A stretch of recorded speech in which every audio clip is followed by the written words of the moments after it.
Right now, the reigning World Series champs at odds with the Trump administration after they say federal agents showed up at Dodger Stadium. The Dodgers say ICE agents showed up asking to use their parking lots, but the Dodgers turned them away, concerned that they were going to do a raid. But the Department of Homeland Security says those agents were not from ICE, and they say this wasn't related to the immigration crackdown that's roiled Los Angeles and sparked protests since earlier this month.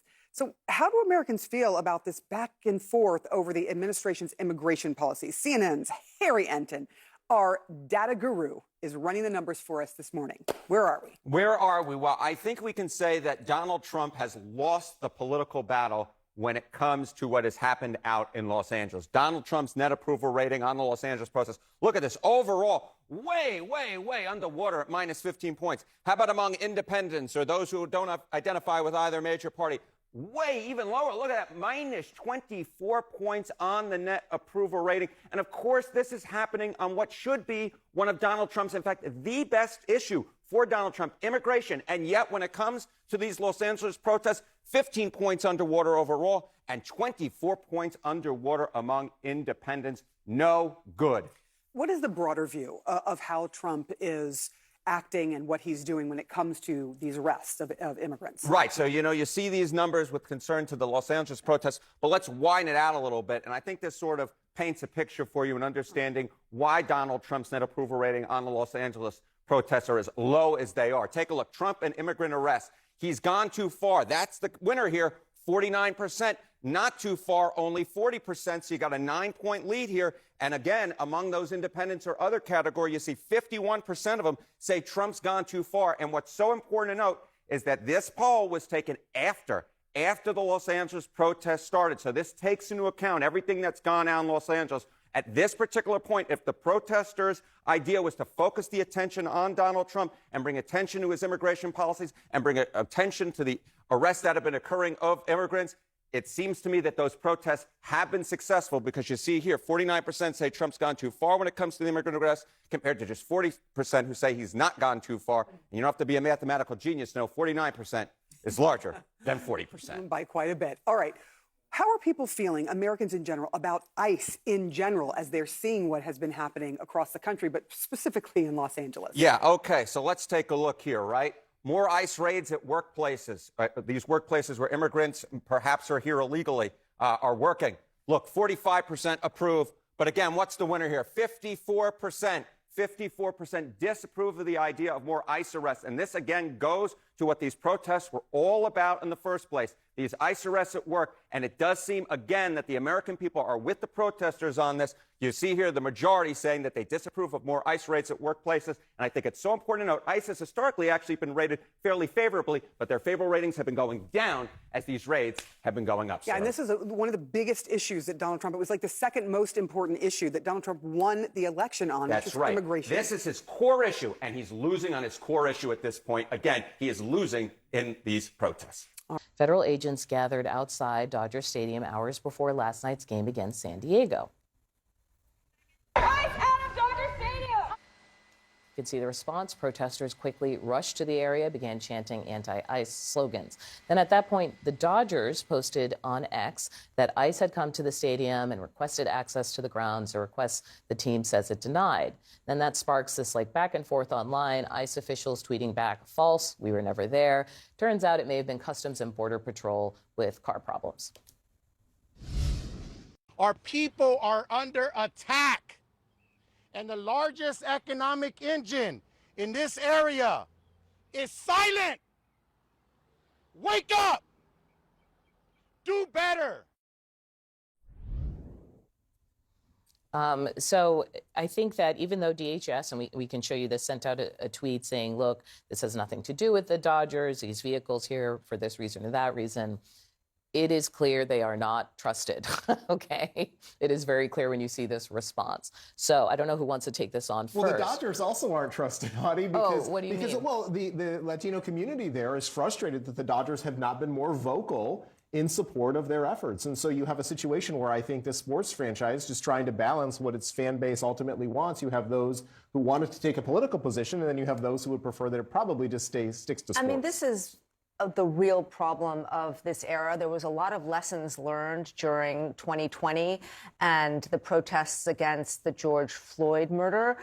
And some took the message that, hey, we went too far and we want to pull back. And some took the message that actually we need to stand by our values. And it looks like the Dodgers hasn't decided which team they're on yet. And that is where the Latino community is trying to pressure them. You know, at the end of the day, what the Dodgers do, what they don't do, you know, they are a homegrown team. And there is a big Latino community there, and those Latinos are not happy. In the meantime, Dodgers star Kike Hernandez posted this on Instagram. I'm saddened and infuriated by what's happening in our country. This is my second home, and I cannot stand to see our community being violated, profiled, abused, and ripped apart. Do you think more people might speak out?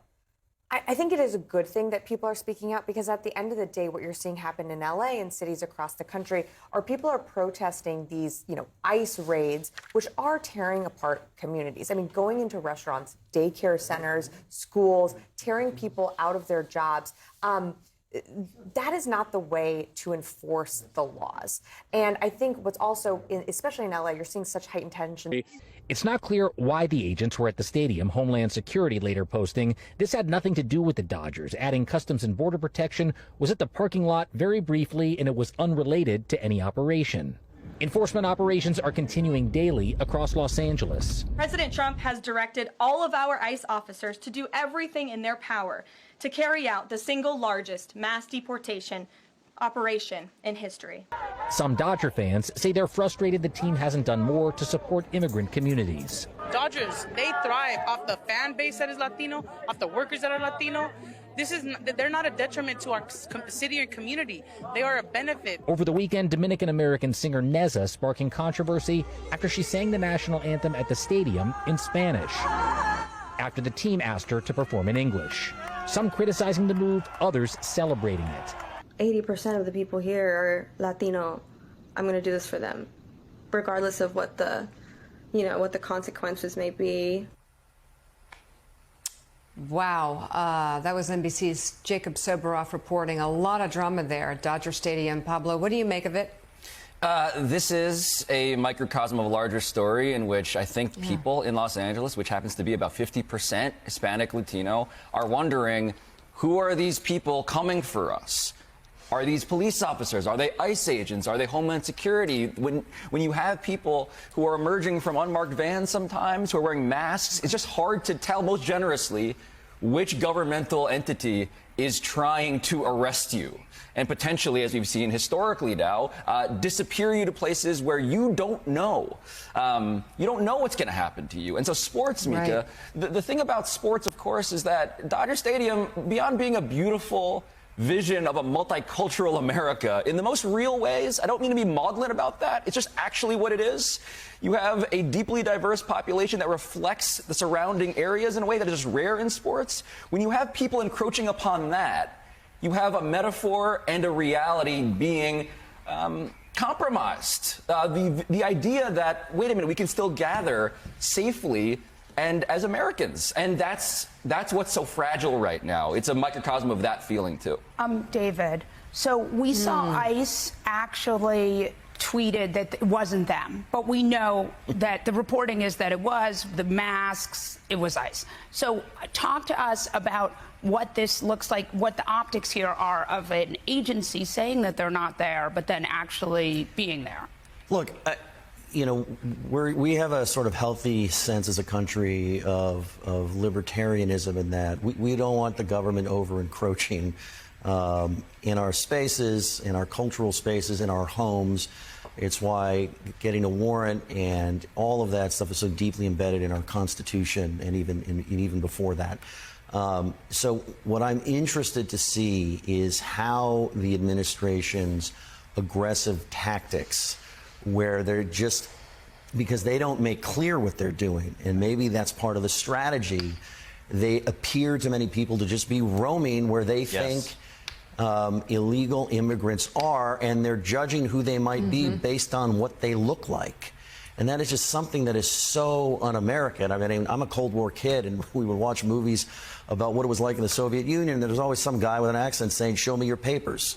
And that's just not what we're about. At the same time, I will say, because the federal government has failed to do anything about immigration, both reforming legal immigration and securing the border, there's been a huge frustration that has even crept into the Hispanic community. We saw all of the border counties in Texas and the Rio Grande Valley go Republican. And if you talk to Hispanics in those counties, a big reason why they voted for Trump over Harris is because they felt like the Biden administration wasn't securing the border.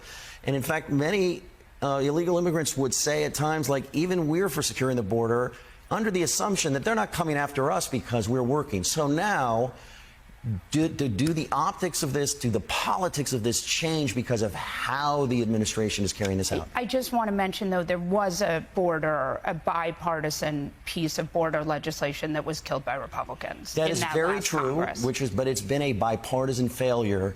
Democrats and Republicans both, they all, and Republicans have talked about securing the border for a long time. They haven't done anything about E-Verify. They haven't done anything to make legal immigration more orderly, to make the asylum process more orderly. They haven't appropriated money for judges so that you could figure out who people are quickly. Either they can stay or they have to go.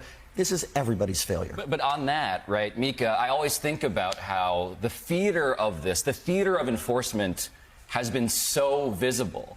When it comes to what they're actually doing to address what David's saying, how many people are they actually deporting? How are they actually solving the problems in a pragmatic policy way? We're not seeing that, seemingly. We're seeing the theater, and this seems like, to me, theater again. Yeah, I don't disagree with that. And senior writer for the District. You could see that Trump is losing here. He is losing the popular opinion. And this is going to lead to losses in red districts. They are going to lose some Republican districts in the next midterms. I can guarantee you they're going to lose at least one red district. At least one. And part of the reason is how he's acting. Because his policies are unpopular. And remember, like it or not, immigration has always been one of the things Trump has been the least unpopular at. So there is some support for Trump's tough on immigration approach. There is some. I want to make that clear that, like, in all fairness, Americans do want to see, a stronger border, whatever that means. And they do want to see some action. That's why when the election was over and Trump was about to come into office, where do people have most confidence in him on? It wasn't the economy, it was actually immigration.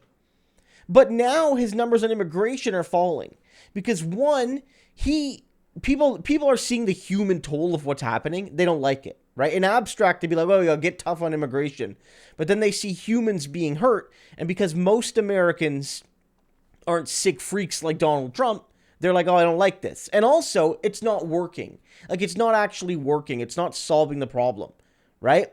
And also, Trump, while they did say, "Oh, we're going to mass deport people, blah, blah, blah," his tone really was, we're going to go after the bad guys. And so when people see that you're not going after the bad guys, but you're going after the taxpayers and the grandmas, then it's a disconnect. And so Trump's policies are failing. And if he's beneath 50% support on immigration, guys, deep districts will be lost in the midterms.